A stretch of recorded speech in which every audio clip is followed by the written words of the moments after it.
کہ جہاں پر وہ پاکستان کے معاملات کو لے کر جائیں گے، اور جو اوورسیز پاکستانیز ہیں، پاکستانی جو ٹرمپ کی حلفبرداری کے دوران وہاں پر موجود ہوں گے، شامل ہوں گے، ان کا یہ کہنا ہے کہ ہم نے پاکستان کے 20 اہم ترین شخصیات ہیں، ہم نے انہیں اسپیشل ڈیزیگنیٹڈ نیشنلز کے اندر داخل کروانا ہے کہ پاکستان کے اندر رہتے ہوئے بھی یہ امریکن کوئی بھی چیز نہ جی میل کے اوپر اکاؤنٹ کھول سکیں گے، نہ کوئی بھی یعنی امریکن چیز یا امریکن جو بھی ٹیکنالوجی ہے، انوویشنز ہے، وہ پاکستان کے اندر یا دنیا میں کہیں پر بھی یہ استعمال نہیں کر سکیں گے۔ تو یہ بڑی اور اہم ترین ڈیولپمنٹس ہیں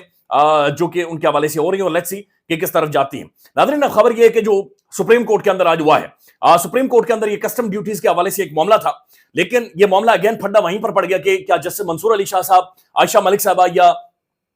معزز جسٹس عقیل صاحب کیا یہ سارے معاملے کو سن سکتے ہیں، یا پھر سارے معاملے کو ایک آئینی بنچ سنے گا، یا یہ جو ریگولر بنچ سنے گا۔ اب جو محترم جسٹس صاحب ہیں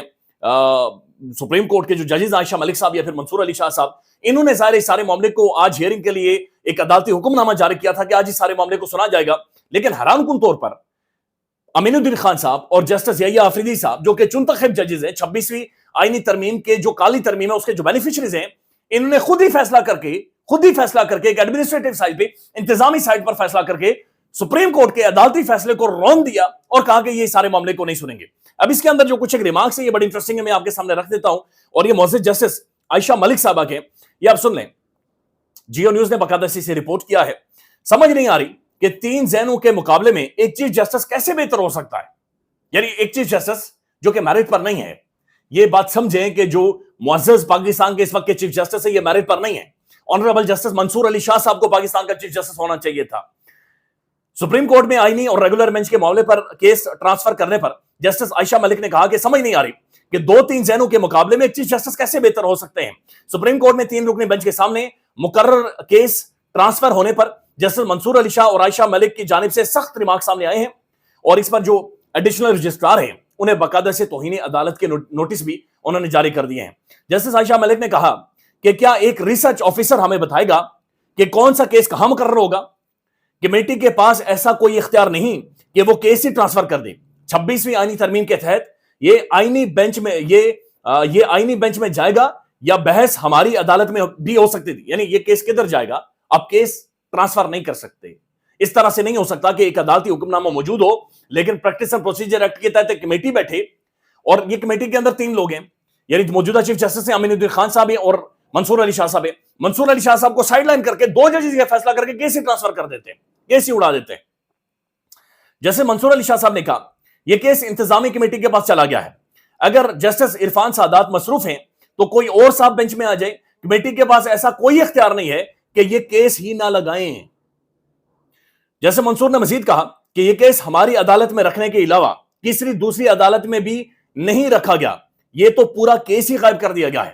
یعنی اچانک سے کیس کا کیس ہی سپریم کورٹ سے غائب کر دیا گیا۔ بیرسٹر صلاح الدین نے کہا کہ ایک صحافیوں والا کیس بھی ہوا تھا جس پر از خود نوٹس لیا گیا تھا، اس موقع پر وکیل نے کہا کہ از خود نوٹس پر طے ہوا تھا کہ کوئی بینچ چیف جسٹس کو معاملہ بھیجتا ہے تو وہی اسے دیکھیں گے۔ اس پر جسٹس عائشہ ملک نے کہا کہ مجھے سمجھ نہیں آ رہی کہ ایک چیف جسٹس کیسے اپنے آپ کو عقل کل یا ہر چیز اپنے آپ کو تصور کر رہا ہے۔ تو یہ سپریم کورٹ کے اندر بنیادی طور پر ایک اختیارات کی لڑائی ہے جس کا آغاز ہو گیا ہے، اور یہ مزید آگے بڑھے گا، اور آپ آنے والے ٹائم میں دیکھیں گے کہ چیزیں کیسے آگے جائیں گے۔ اب یہ ایک اور کچھ ریمارکس مزید اسلام آباد ہائی کورٹ سے آئے ہیں، جہاں پر آنریبل جسٹس محسن اختر کیانی صاحب کے کچھ ریمارکس ہیں، جن میں انہوں نے ایک کیس کو سنتے ہوئے یہ کہا ہے کہ منی ٹریل کا ثبوت دینا تو بہت مشکل کام ہے، منی ٹریل کا ثبوت تو قاضی فائد عیسیٰ نے بھی پیش نہیں کیا تھا۔ قاضی فائد عیسیٰ اور سرینا عیسیٰ یہ پاکستان کی تاریخ کے دعا سے بدبودار کردار ہیں جنہوں نے آئین کو روندا ہے، اور جنہیں سارے عام اسلام آباد کی سڑکوں پر ایک مڈل کلاس یا ایک نوجوان نے کھڑے ہو کر کہا تھا کہ آپ پر لعنت، یہ لعنت کھانے والے سارے عام بطور چیف جسٹس قاضی فائد صاحب پہلی شخصیت۔ اب جب ان کی بیوی کے اوپر کیسز ہوئے، سرینا اور زیرینا، وہ آپ کو یاد ہوگا جس طریقے سے انہوں نے نام چینج کر کے اسپین اور مختلف جگہوں کے اوپر اکاؤنٹس بنائے ہوئے تھے، تو جب منی ٹریل کا معاملہ آیا تو یہ کھنڈی لے کر عدالت میں آتی تھی یہ خاتون صاحبہ، لیکن انہوں نے منی ٹریل نہیں دی، اور آج اسی چیز کے بارے میں جسٹس محسن اختر کیانی صاحب نے بھی باقاعدہ سے ریمارکس دیے ہیں۔ ناظرین، ایک اور خبر ہے، اور یہ خبر ہے کہ جناب اسلام آباد ہائی کورٹ کے اندر کچھ نئے ججز کو شامل کیا گیا ہے، اور جو نئے ججز اسلام آباد ہائی کورٹ کے اندر اپوائنٹ کیے گئے ہیں، ان ججز کو لے کر عمران خان صاحب کو ایک دھمکی دی گئی تھی، اور دھمکی کیا دی گئی تھی میں چاہ رہا ہوں کہ یہ صدیق جان صاحب کو اب سن لیں۔ اب عمران خان صاحب کو کچھ اور دھمکیاں دی جا رہی ہیں۔ عمران خان صاحب کو کہا جا رہا ہے کہ خان صاحب آپ کو 14 سال کی سزا ہو گئی ہے، آپ اسلام آباد ہائی کورٹ میں جو معاملہ آنا ہے، تو دو چیزیں اس میں عمران خان کو دھمکیاں دی جا رہی ہیں کہ ایک تو یہ ہے کہ حکومت اپنی مرضی کے 2 جج لے آئی ہے، ایک اعظم خان صاحب اور ایک اور 2 جج اپنی مرضی کے لے آئی ہے حکومت، اور بینچ جو بنے گا وہ عامر فاروق صاحب اور ان کے ساتھ ان میں سے ایک جج ہوگا۔ تو خان صاحب آپ کو ضمانت کوئی نہیں ملنی، اور آپ کی اپیل جو ہے وہ اپنے نمبر پہ سنی جائے گی، تو آپ لمبے عرصے کے لیے جیل میں رہیں گے اگر آپ ہماری بات نہیں مانتے، اور آپ ہماری بات مان لیں۔ اندازہ لگا لیں 3 دفعہ جو جج صاحب نے معاملے کو، ناصر جاوید رانا نے اس معاملے کو ڈیلے کیا، اس کی وجہ یہ تھی کہ اسلام آباد ہائی کورٹ میں 2 نئے ججز اپنی مرضی کے لانے تھے۔ پھر اگر تحریک انصاف جو آج اخبار میں لکھا ہوا ہے کہ کل اپیل کرنے جا رہی ہے، اور یہی بات سلمان اکرم راجہ صاحب نے بھی کہا ہے کہ اسلام آباد ہائی کورٹ کے اندر ہم جائیں گے، تو اسلام آباد ہائی کورٹ میں یہ معاملہ اس چیف جسٹس عامر فاروق جو قاضی فیصل صاحب کا دوسرا رخ ہے تحریک انصاف کے مطابق، اور ایک نیا جج جو لایا گیا ہے یہ اس کے سامنے رکھا جائے گا، لہذا اس سارے معاملے کو لٹکایا جائے گا، اور یہی دھمکیاں عمران خان صاحب کو دی جا رہی ہیں۔ لیکن یہ چیزیں ہوں گی نہیں،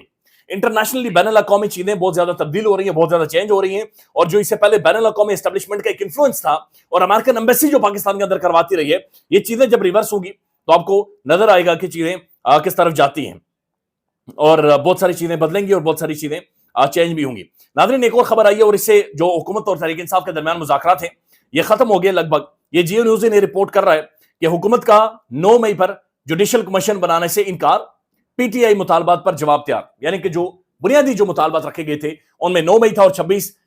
نومبر تھا، تو 9 مئی کے اوپر حکومت یہ کہہ رہی ہے کہ ہم جوڈیشل کمیشن نہیں بنائیں گے، یعنی 9 مئی جس کے بارے میں عمران خان یہ کہہ رہے ہیں کہ انہوں نے خود کروایا ہے، اس کے بارے میں آج یہ حکومت کہہ رہی ہے کہ ہم نہیں بنائیں گے۔ یہ 9 مئی وہی ہے جس کے بعد پاکستان کے اندر نسلیں تباہ کی گئی ہیں، نسلیں تباہ کی گئی، آج کہہ رہے ہیں کہ ہم اس کے اوپر کمیشن نہیں بنائیں گے۔ بہرحال یہ ابھی جیو نیوز نے خبر دی ہے، لیٹس سی اس میں سے کیا نکلتا ہے، اپڈیٹ کریں گے۔ خیال رکھیے گا، اللہ حافظ۔